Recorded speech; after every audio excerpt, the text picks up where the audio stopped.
Today we're checking out a new security indoor camera from Eufy, this time the C220. This one's pretty affordable at just under $35, but I'll leave a link down below with current pricing and more information. It's got 2K resolution, it's got 360 degrees pan and tilt zoom, it's gonna work on 2.4 gigahertz Wi-Fi, also has AI tracking and night vision as well. They're saying this is compatible with the Homebase S380, but I'm curious how this compares to some of the other indoor cameras that I've tested. Nice thing is it has a privacy mode where it turns away from wherever you have it set up. I feel like if they would have kept the design the same as the E220, then when it turns back, the camera would be completely covered. But this should work if you have it up against a wall or that type of setup. It also works with a micro SD card up to 128 gigabytes, so there's no monthly fee. You can use local storage. It also works with Alexa and Google Home. Got two-way audio. Also has customized activity zones.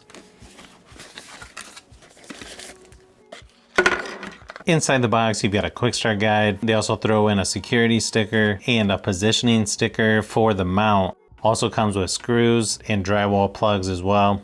It looks like a pretty long USB-C to USB-A charging cable, and a USB-A wall adapter is included. As you can see, a little bit different design from the other cameras that they have. You've got the speaker there on the back. You've got 4 little silicone feet, and you can see what the mount looks like. Once you have the camera plugged in, it's pretty simple to just hit add device in the app and then go to wired camera, indoor cam, pan and tilt, then hit next. Then just scan the QR code. Keep in mind this only works on the 2.4 gigahertz Wi-Fi, so you may have to switch your connection on your phone first. You also need to press the sync button on the bottom for 2 seconds. Once you scan the QR code on your phone, it should just take a minute for it to finish connecting. Choose your location. You've got a few different options here on the notifications, most efficient, full effect, or you can also choose to include thumbnail. You also have the option to record the audio, and you can turn the microphone on and off. Then just go ahead and put in the micro SD card right there underneath the camera towards the bottom. I'm actually using a 256 gigabyte SD card and it shows up fine. So keep in mind you can use more than 128 gigabytes, and it only takes about a minute to format the card. You've got a few different options on how you want to install this. For now, I'm just gonna have this sitting on a counter. It definitely seems pretty quick when using the pan and tilt function.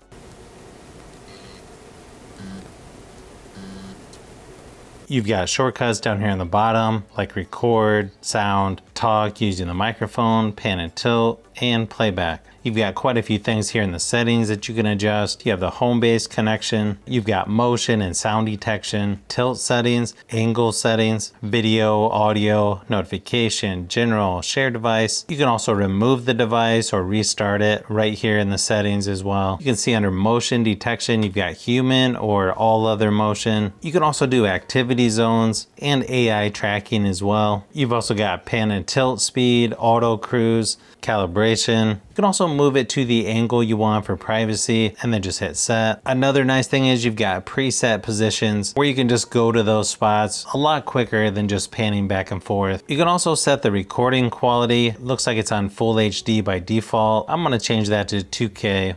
Obviously, it depends on your internet connection, but you've got streaming quality, 720p, 1080p, or 2K. You can also turn off the infrared lighting for night vision. Under notifications, you've got human, loud sound, all other motion, and you can set the interval time from 0 all the way up to 5 minutes. And you just hit the little eye up in the corner if you want to turn on the privacy mode. The field of view on this camera is less than the Eufy E220 at 100 degrees versus 125, but I still feel like it's plenty wide enough for what I would use it for. The video quality seems to be good enough even when you zoom in all the way. You can sort of make out the text on these boxes. The night vision on here is also not quite as far as the E220, but overall pretty nice video quality from what I've seen so far, and it's got pretty good detail as well. I feel like it's a tad better than some of the others, especially in areas that are darker or in shadows. I would probably go for something like this over the new Ring or Blink indoor cameras because of the better resolution, but it's a little confusing on the specs of this camera considering it's so close to the Eufy E220. But the good thing is notifications seem to be pretty reliable so far, but I'll definitely have to test this some more to see how it goes. But I would say so far it definitely seems like good quality for the price.